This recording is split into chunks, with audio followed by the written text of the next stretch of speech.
baseada na apostila, mas tudo que a gente deu como conteúdo vai servir para que vocês aperfeiçoem o entendimento do que já está aqui, beleza?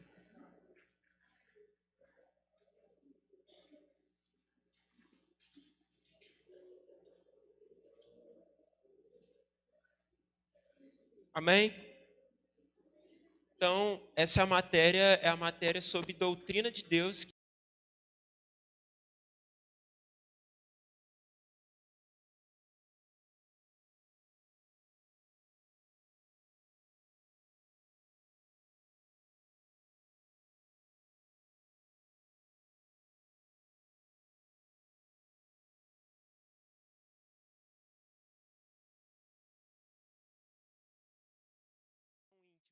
É aquele sentimento subjetivo. O que é uma coisa subjetiva? É algo que serve só para você.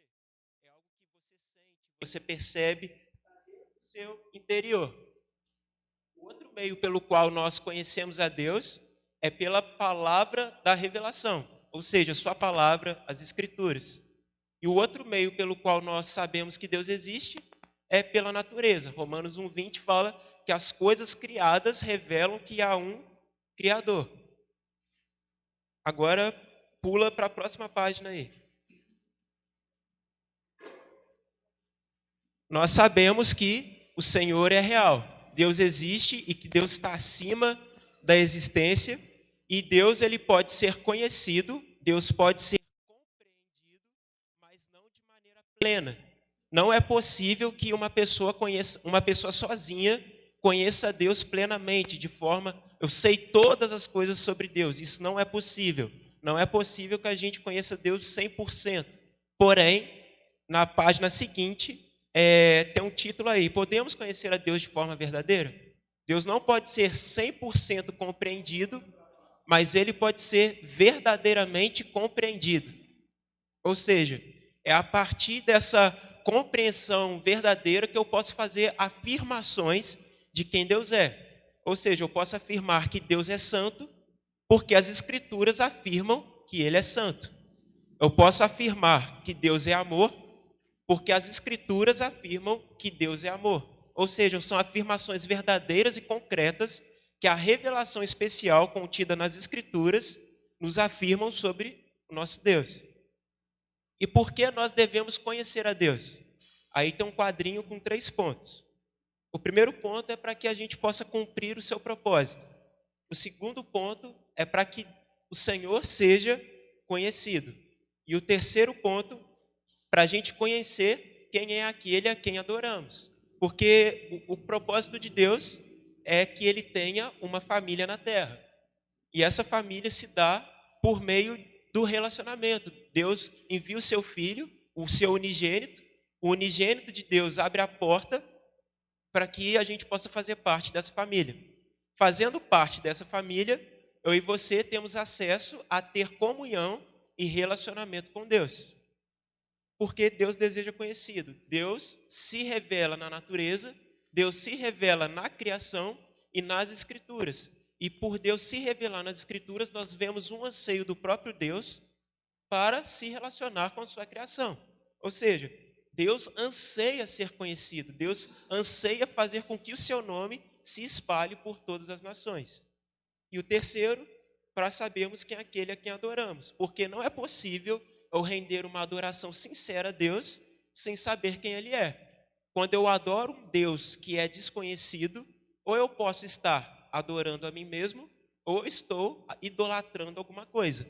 Então, Deus deseja ser conhecido para que a adoração de seus filhos fluam diretamente para Ele. Está todo mundo entendendo até aqui? Tá facinho? Oi? Pode falar. Ah, tá. O quarto ponto era para que a gente não crie ídolos para nós mesmos, não é? Para evitar a idolatria. Sim, esse quarto ponto é para que a gente não desenvolva deuses falsos. Salmo 115 vai falar do desenvolvimento de um ídolo. É uma construção humana que tem boca e não fala, tem olhos, não vê, tem ouvidos e não ouve. E tornam-se semelhantes a esses ídolos aqueles a quem o constrói. A gente usou até uma ilustração de João Calvino, que ele fala que o coração do homem é uma fábrica de ídolos. Ou seja, pela nossa natureza ela ser caída, nós sermos maus, tudo que a gente faz que está fora do propósito de Deus se torna um ídolo no nosso coração. E idolatria é tudo aquilo que eu gasto mais tempo, mais energia, mais investimento, que entra no lugar de Deus e se assenta no meu coração. Na próxima página vai entrar a pessoa e a obra do Pai, caráter criativo e paternal de Deus. Então, a gente sabe que o caráter criativo de Deus entra no fato de que Deus, ele é o criador de todas as coisas. Deus criou os céus e a terra, Deus criou todos os animais que existem e todos os homens. Pelo fato de Deus ser criativo, nós também podemos exercer o exercício da criatividade, nós podemos criar coisas, tudo a partir de um caráter de Deus que é a própria criatividade dele. E o caráter paternal entra no fato de que Deus, além dele ser Senhor, além dele ser um Deus soberano, além dele ser um Deus grande, ele é um Deus que é Pai, ou seja, ele é um Deus que é íntimo e relacional. No Antigo Testamento, igual a gente falou na aula passada, Deus era visto como pai para o povo de Israel num sentido de um rei e no sentido de um chefe de Estado, ou seja, alguém que exerce governo sobre uma determinada nação. Tanto que a palavra pai no Antigo Testamento ela aparece por volta de 15 vezes. Já no Novo Testamento, igual está na apostila de vocês, tirando as menções de Jesus, mas colocando os apóstolos juntos, a palavra Abba, a palavra pai, aparece mais ou menos 265 vezes. Então, Jesus é aquele que abre a porta para o relacionamento, relacionamento íntimo, ao qual todos nós temos acesso à presença de Deus. Está tudo bem até agora? Está claro? E aí, a partir disso, nós vamos para os atributos de Deus. O que é o estudo dos atributos de Deus? É o estudo de características e definições que Deus deu a se revelar nas Escrituras. E aí na apostila de vocês está assim: o estudo dos atributos de Deus visa estudar partes do caráter de Deus. Sabemos que Deus é infinito, mas Ele se revelou a nós e nos permitiu conhecê-lo. E grande parte do seu caráter está distribuído por toda a Escritura. Ou seja, todo o decorrer da Bíblia, Deus vem se revelando e, ao mesmo tempo, ele vem demonstrando características de sua pessoa. E, a partir dessas características, tem esses quadrinhos. Os 2 quadrinhos que está aí na apostila de vocês, que são definições exatas daquilo que Deus se deu a conhecer. Então, quando a gente fala de atributos de Deus, a gente não pode falar, por exemplo, que o amor de Deus é maior que a santidade de Deus. Que a santidade de Deus ela é menor que a soberania de Deus. Não existe atributo de Deus que é um maior que o outro.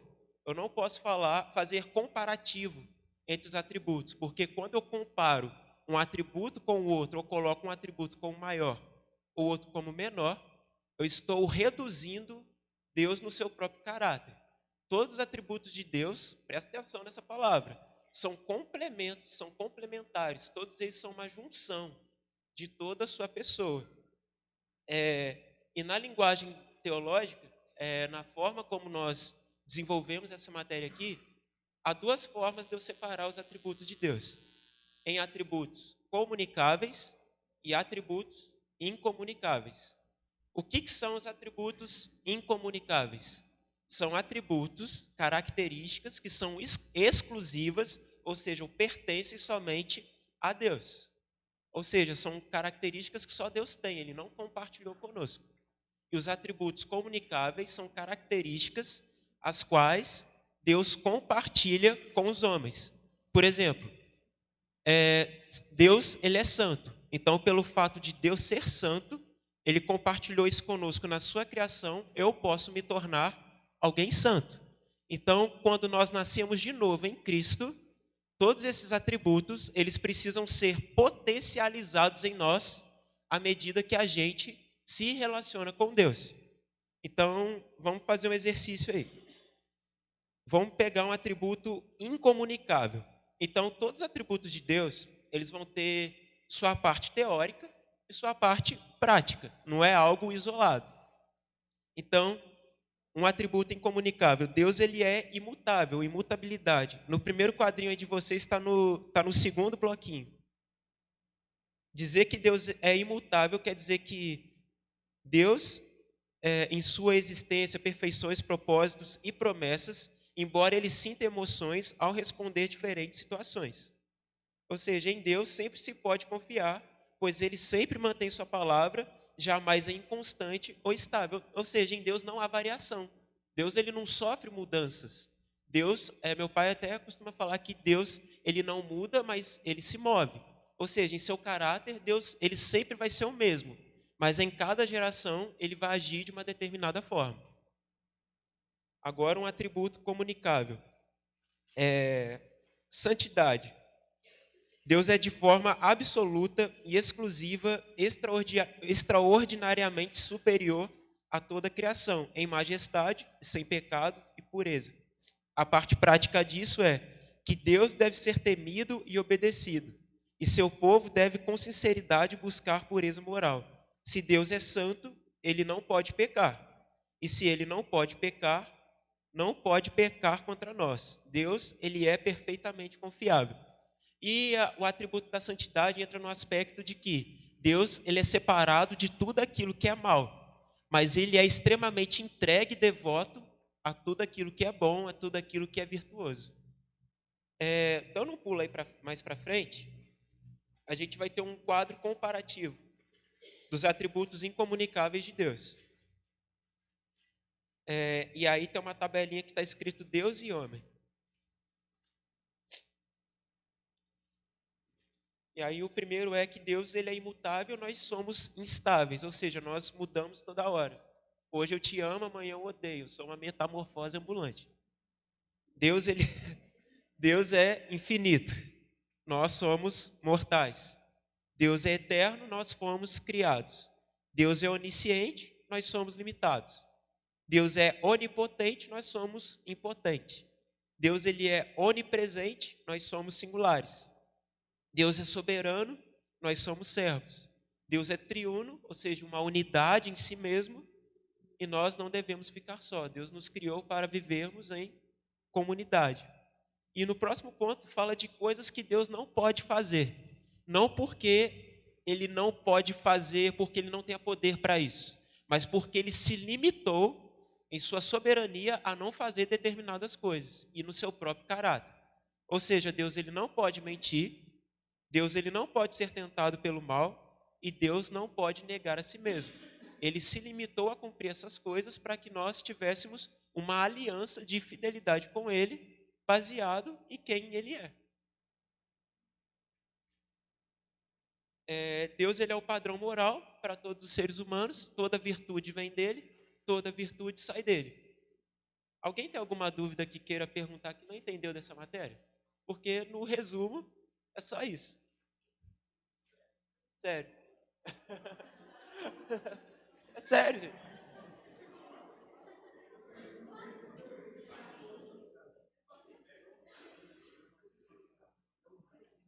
Oi?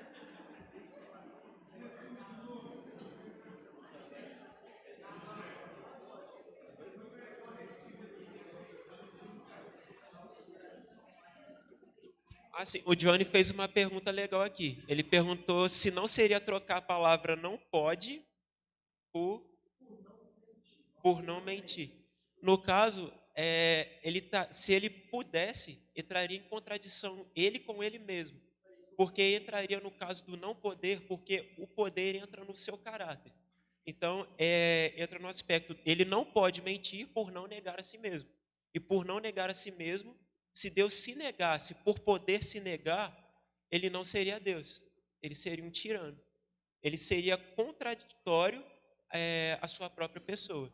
Então, é como se Deus se restringisse a essas coisas para balizar o seu caráter. Então, ele se coloca como eu não posso, por eu ser assim.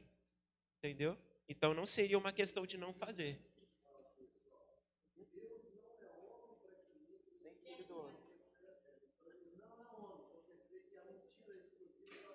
Exatamente.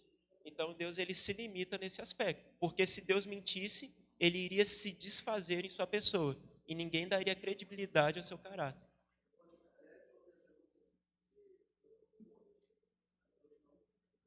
Deus não mente e Deus não, o certo é não pode mesmo. O certo é não pode, por causa de sua característica. Porque se Deus não pudesse, ele estaria contradizendo a sua santidade. E os atributos de Deus não entram em competição com o outro. Eles se misturam entre si, eles se complementam. Mais alguma dúvida?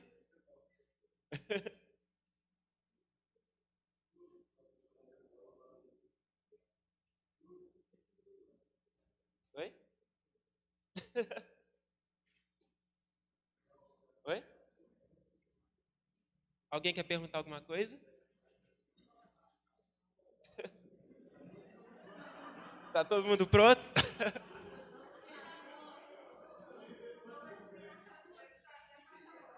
Deixa eu falar uma coisa pra vocês. Depois de um resumo desse, se a prova valesse 50, eu tirava 60, tá? O caso é sério.